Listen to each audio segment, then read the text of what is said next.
Ассаламу алейкум ва рахматуллахи ва баракатух. Урматтуу интернет катталуучулар. Аллах насип кылып, Рамазан айыдагы аягына жетип келди. Бир айлык орозо туткандан кийин, Рамазан айынан кийинки айдын бири бул Шаввал айы болуп эсептелет.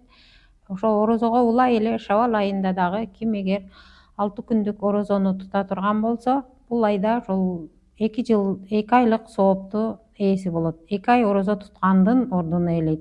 Бул 6 күндүк орозону Шаввал айынын башынан аягына чейин каалаган күндө тутса болот. Бир күн тутуп, бир күн эс алабы, же болбосо башында 2 күн, ортосунда 2 күн, аягында 2 күн кылабы. Ошол бир айдын ичинде 6 күн тутуштук шарт болуп эсептелет. Андан кийин эгер кааласа, бирөө аял кишиде бизде көп орозобуз ортодо үзүлүп кетет себептер менен, ошол каалай турган болсо, биринчи карызын тутуп, андан кийин Шаввал айынын 6 күнүн орозо тутканга дагы мүмкүнчүлүк бар.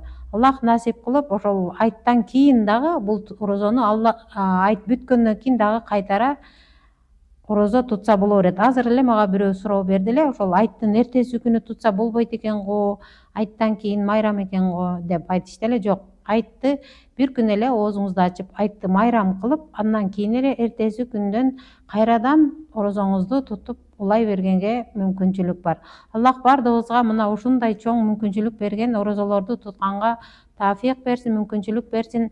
Бардыгыңыздардын туткан орозоңуздарды Аллах өзү кабыл кылган болсун. Ассаламу алейкум ва рахматуллахи ва баракатух.